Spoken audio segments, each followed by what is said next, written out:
नमस्कार, मैं अमर राजपुरोहित आपका स्वागत करता हूं हमारे YouTube चैनल पर। आज हम बात करेंगे 10th के बाद विद्यार्थियों पर आने वाले धर्म संकट के बारे में। 10th पास करने के बाद विद्यार्थियों पर एक धर्म संकट मंडराता है। 11th वह अपने फ्यूचर को लेकर, अपना सब्जेक्ट या अपना कार्य क्षेत्र चुनने को लेकर। कुछ विद्यार्थी इस धर्म संकट के दौरान सही कार्य क्षेत्र चुनकर सफल हो जाते हैं, वहीं कुछ विद्यार्थी गलत सब्जेक्ट या गलत कार्य क्षेत्र को चुनकर अपना भविष्य संकट में डाल देते हैं। इस वीडियो में हम आपको बताएंगे कि 10th के बाद आप अपना सब्जेक्ट कैसे चुनें। तो आइए शुरू करते हैं बिना समय गंवाए इस वीडियो को।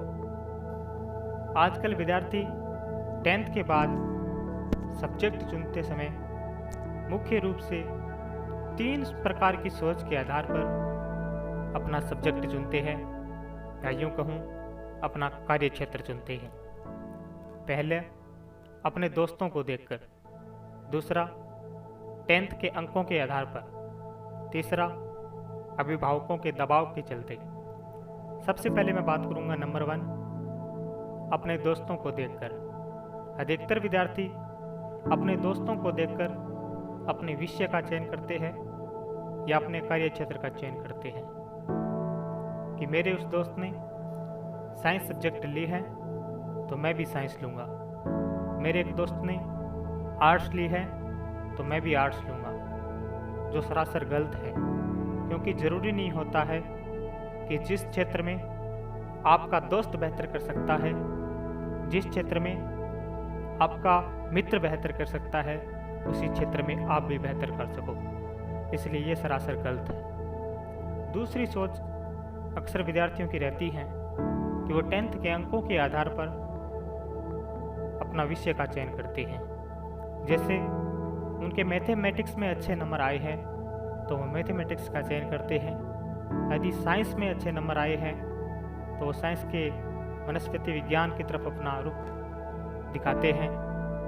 लेकिन मेरा ये मानना है कि ये सरासर गलत है, क्योंकि कभी कभी ऐसा होता है कि 30 से 35% एक विषय में हमें अच्छी तरह से 30 से 35% अच्छी तरह हमें कवर कर लेते हैं और वही परीक्षा में आ जाता है तो उस विषय में हमारा स्कोर तो अच्छा हो जाता है, लेकिन ज़रूरी नहीं होता है कि हम आगे चलकर उस विषय में बेहतर कर सकें और वही हमारा रुचि का सब्जेक्ट है।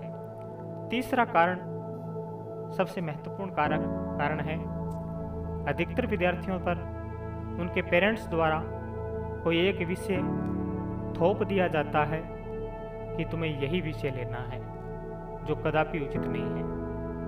क्योंकि मैंने बहुत बार ऐसे विद्यार्थियों को देखा है जिन पर उनके पेरेंट्स द्वारा कोई एक विषय थोप दिया जाता है जिसमें वो आगे चलकर बेहतर नहीं कर पाते हैं और वो अवसादग्रस्त हो जाते हैं। कुछ विद्यार्थी ऐसा कदम भी उठा लेते हैं जिसका हमें अंदाज़ा तक नहीं होता है। मैं इस वीडियो के माध्यम से सभी अभिभावकों से आग्रह करता हूं कि आप अपने बच्चों को किसी दूसरे के साथ तुलना मत कीजिए कि देखो शर्मा जी का बेटा ऐसा है और तुम ऐसे हो, शर्मा जी के बेटे ने साइंस ली है तो मैं भी साइंस लेनी चाहिए, गुप्ता जी के बेटे के इतने नंबर आए हैं, तुम्हारे इतने क्यों नहीं आए हैं। इस प्रकार अपने बच्चों को दूसरों से कंपेयर मत कीजिए। एक बात से आपको समझाना चाहता हूं कि आजकल प्राइवेसी के लिए फिंगरप्रिंट सबसे उपयुक्त साधन है, क्योंकि दुनिया में आपके फिंगरप्रिंट किसी दूसरे के फिंगरप्रिंट से मैच नहीं करता है। अब आप सोचिए, जब एक छोटा सा अंगूठा, जब एक छोटी सी अंगुली किसी दूसरे की अंगुली से मैच नहीं कर सकती, तो एक पूरे शरीर की किस आधार पर हम तुलना कर सकते हैं। इसलिए मैं आपसे गुजारिश करूंगा कि आप अपने बच्चों को दूसरे स्टूडेंट्स के साथ कंपेयर न करें, उनको खुद से कंपेयर करने दीजिए। अब मैं आपको वो 3 तरीके बताऊंगा जो आपको विषय चुनने में रामबाण साबित होंगे। सबसे पहला, मान लीजिए आप फ्री बैठे हो और आपको कह दिया जाए कि आपको अपनी स्वेच्छा से एक विषय को पढ़ना है। कोई दबाव नहीं है, कोई प्रेशर नहीं है, आपको अपनी इच्छा से एक विषय को पढ़ना है।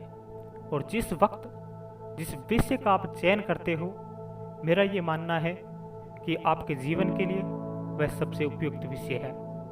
नंबर 2, जिस विषय को पढ़ते समय आपका ध्यान लगा रहता है, आपको पता ही नहीं चलता है कि वक्त कब गुजर गया, और आपकी उस विषय में रुचि होती है, मन करता है कि इस विषय को पढ़ता रहूं, मेरा ये मानना है कि उससे बेहतर विषय आपके लिए कुछ नहीं हो सकता। तीसरा, मान लीजिए आपको कह दिया जाए कि आपको 9th के बच्चों को पढ़ाना है, और उस वक्त पढ़ाने के लिए आप जिस विषय का चयन करते हैं, मेरा ये मानना है कि आपके लिए उससे बेहतर विषय और कोई नहीं हो सकता।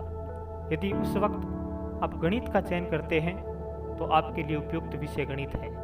यदि आप उस वक्त साइंस का चयन करते हैं तो आपके जीवन के लिए साइंस के किसी वनस्पति विज्ञान या फिर गणित आपके लिए उपयुक्त विषय है। यदि आप किसी अन्य विकल्प का चयन करते हैं, हिंदी, सामाजिक, तो आपके लिए आर्ट्स उपयुक्त विषय है।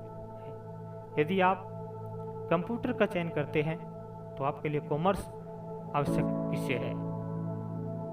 मुझे आशा ही नहीं बल्कि पूरी विश्वास है कि आपको ये वीडियो अच्छा लगा होगा। यदि आपको वीडियो अच्छा लगा तो शेयर जरूर करिएगा। जय हिंद।